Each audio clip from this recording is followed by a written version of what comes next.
Hello and welcome to this look forward to 2020. I'm Michael Crowe from RBS and I'm joined by Michelle Girard from NatWest Markets and Ross Walker from NatWest Markets. Global politics and economics at the moment are facing real challenges. Let's start in the UK. Ross, what sort of challenges do you see will come to the fore most in 2020? Well, the principal challenge is still Brexit. There are still the formalities, we think, of the withdrawal agreement to ratify. But once we get beyond that, I think this is where it gets really difficult because there's a trade deal to negotiate. It's possible on the existing time frame by the end of 2020 that a fairly basic, rudimentary deal could be in place.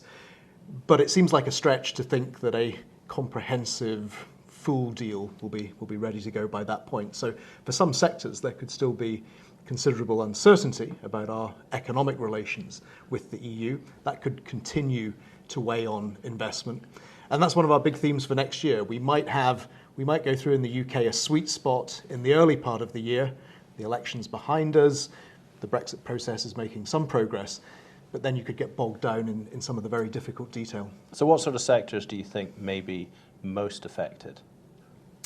Any sector where there are existing pan-European structures and regulatory arrangements, so financial services would be a very obvious one, but you have other areas, medicines, pharmaceuticals, aviation, and anywhere where there's a large regulatory dimension means that there will have to be some form of alternative structures and processes, trade deal arrangements put in place. And sometimes it's relatively easy to agree high-level principles and objectives, but hammering out the nitty-gritty can often be very time-consuming and complicated. Michelle? Well, we've been so focused, of course, on politics in the UK. In 2020, I think the focus will shift to the U.S. Our view really is that the 2020 presidential election is going to be a defining event in the U.S. for the economy. The uncertainty that you've all felt here in the UK over the potential alternative outcomes, I think we will feel in the U.S. as we look to potentially two very different policy implications if you were to see Trump being reelected versus perhaps a candidate far more to the left from the Democratic side should it go that direction. And I think we're going to spend a lot of 2020 watching the polls, analyzing the prospects for either a continuation of what we've seen or a whole different direction, and I think that's going to create a lot of volatility. And so I think the uncertainty that has plagued the UK economy, and I think that will really start to take hold in the US, and I think that's going to be a headwind for growth next year. And it's not just the uncertainty; it's also the divisiveness of politics at the moment. Now, you've seen the rise of populism across the globe, actually, both in the right and the left. Right. Do you think that the divisiveness of the American elections will hurt the American economy in the same way that the divisiveness in the UK, in a political sense, has hurt the UK economy? Well, I absolutely think that the divisiveness of the political situation has been a theme that we've lived with for the last several years, and that isn't going away, and it is negative for certainly psychology, and it's also a negative for the economy away from uncertainty because of the fact that nothing gets done. It's very difficult for us to put forward plans in terms of fiscal policies and with the hope of anything realistically getting passed. So in that sense, I do think the political divisiveness is a weight. But I will say, in fairness, we were able, or President Trump was able, to put a tax package together and get it passed. And for all of the divisiveness, we in the U.S. are enjoying an economy that has continued to grow, a record-long expansion. And this is one of the things that the president has I think, supporting him in terms of his re-election bid, most people feel they are better off now than they were 4 years ago. And that's, I think in terms of the president's re-election prospects, that's certainly a strong tailwind. So divisiveness is something that we've come to live with, and it certainly keeps us from, I think, optimal performance, if you will. But the good news is that in general, we've seen higher levels of consumer confidence and on balance over the last couple of years, higher levels of business confidence, even in an environment that is so politically divisive. And is that because uncertainty is becoming the new norm? I mean, Ross, let's bring it back to the EU. The EU has some rebuilding to do, some restructuring to do, but the EU has also faced uncertainty, divisiveness, not performing at its optimal level over the last few years. Do you see that continuing going forward? Well, I think in relative terms, 2020 could be a better year for the euro area relative to fairly weak growth in recent years.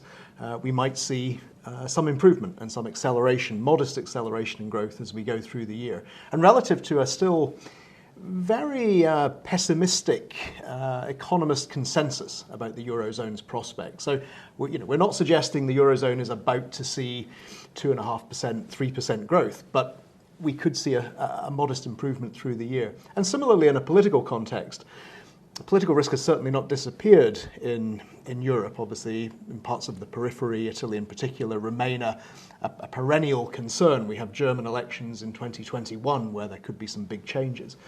But relative to the last couple of years, actually political risk, I think, in much of the euro area probably diminishes a little bit in 2020, which at the margin might just support that business confidence Michelle's been talking about and underpin slightly better growth. And what about the UK? Well, the UK, it feels economically more existential because we've had an economic arrangement with the EU for the best part of 4 decades that we're about to extract ourselves from to some unknown degree, and at the same time, in parallel, we will have to put in place a multitude of new trade arrangements, variable trade arrangements with third countries. Just from an administrative, political point of view, this seems to be something of unprecedented complexity. And maybe the corporate sector will just shrug this off. This is the new norm. We have to live with it. We have to get on with it. Economic life goes on. But it's hard to believe that there will not be some near-term disruption. And I think for the UK, over the next couple of years, the risks are that growth could falter, and maybe a little bit more than most forecasters are projecting.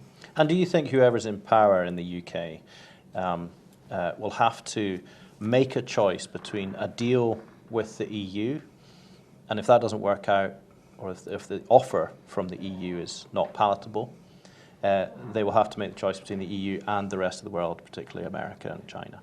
Yeah, I mean, to some extent, yeah, the deal with the EU will be the starting point, and that will determine how much freedom the UK has to cut deals elsewhere. So the indications from the Boris Johnson government are that, in contrast to Theresa May's blueprint, that actually a more divergent, more independent path might be pursued by the UK. So Theresa May was talking about some form of alignment for manufacturing regulations, some form of common customs arrangement.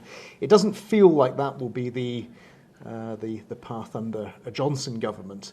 So that would give the UK more freedom to cut individualistic trade deals with the rest of the world. But because you're creating, by definition, a bigger disruption vis-a-vis the EU, it's going to complicate the process. And I think fundamentally, at the level of the company, at the level of the individual business, this is going to, I think, accelerate in the next few years restructuring, possibly some disinvestment from the UK.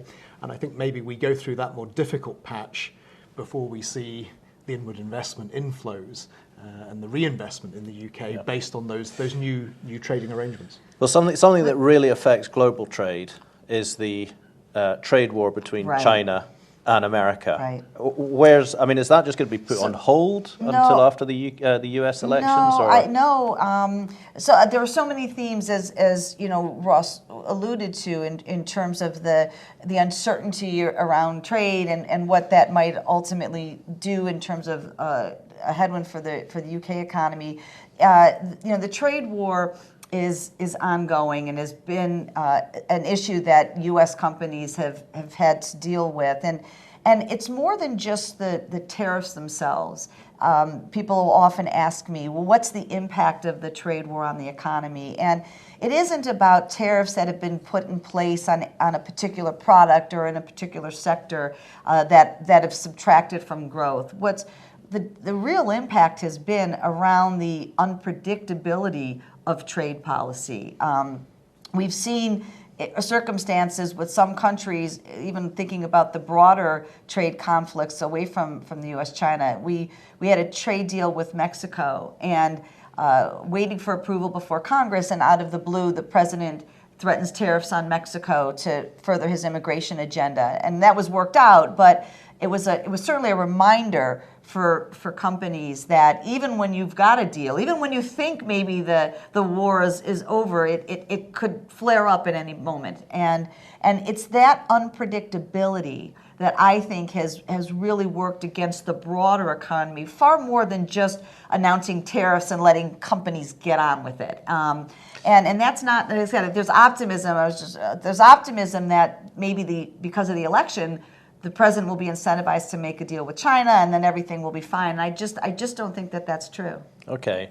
The uncertainty, though, does help, perhaps, China, Russia assert themselves on the global stage again, doesn't it? It does, although I guess to the extent that perhaps it just leaves the U.S. More isolated. Yeah. But I think what everybody is recognizing as we think about the fact that global growth broadly has slowed is that these trends toward deglobalization and these trade wars are not helpful for anybody. There's knock-on effects even away from the U.S. and China. And I think we've seen that with the slowing in global growth. And you spoke earlier about populism and the divisive nature of politics now, and I think that these trade wars obviously feed into this broader theme, and it's one of the reasons why, if you think about the potential for populism, which I think is really rooted in income inequality, well, the globalization trends of the last decade have actually, unfortunately, worked against income equality, and have, I think, fueled, unfortunately, this populism. And so that's one of the reasons why we're moving away from this a more global nature. And again, this is one of the themes that I think will continue, that we will continue to see populism, deglobalization, all of these trends that are more challenging for a global economy. And two things that are really challenging the global economy at the moment: climate change and the fourth industrial revolution. Ross, how much do they overshadow everything else that's going on in the world? Yeah, I think probably most immediately and more fundamentally the technological revolution is the most challenging factor, and really in many ways it's really technology, I would argue, rather than free trade, that has been the principal driver of increasing inequality. And the wage compression we've seen in a number of economies, the very weak wage inflation, this feeling across most developed economies in a number of communities that there are increasingly left behind elements. Climate change has obviously flared up more prominently this year. It feels like this is going to become increasingly an issue. Absolutely. I think you've seen in the UK election campaign, politicians are trying to get onto that bandwagon, but at the same time, some caution is warranted here, because I think we're in an environment where there is a tendency, perhaps, to over-regulate. And whilst that might be seen as the most appropriate immediate political response, it could have longer-lasting economic consequences that haven't been fully thought through. This is the balance that the politicians have got to find, and I don't think they have found it yet on climate change. I mean, just to finish off, ask you both the same question: should we be optimistic looking forward? Well, I'm cautiously pessimistic. I think it's going to get tougher, particularly for the UK because of its outlier status in terms of the Brexit process. But more fundamentally, the things we've talked about, the technological challenge, the free trade, protectionism challenge. Take the last 30 or 40 years, aggregate prosperity has gone hand in hand with very rapid trade growth, trade liberalization, freer movements of goods, services, people and capital. That's falling out of fashion, and it's going to be much, much harder for economies to grow, to create jobs in an environment where you're putting up those protectionist barriers. I share some of the same concerns over the longer term that Ross has mentioned. I do feel, though, fundamentally in the U.S., the economy is on fairly solid footing in the sense of particularly the consumer fundamentals right now look healthy. And even in the business sector, fundamentals are healthy. What's hindering us is uncertainty. And I do think that is going to continue to be a significant challenge in 2020. But if for the president, for example, were to be reelected and businesses had the confidence that so many policies that have helped businesses in recent years will be continued and not reversed, the removal of that uncertainty could actually unleash some pent-up demand, both on the part of businesses and maybe potentially ultimately consumers that gets built up in 2020. So looking sort of over the valley of 2020, if uncertainty around the election is removed, we actually could see the U.S. economy continue to grow at the expansion continue a little bit easier. Okay, so I think that ends this discussion quite nicely. We have a touch of cautious pessimism and we have a touch of cautious optimism. Anyway, thank you very much both. Thanks, Mike. And thank you very much for watching.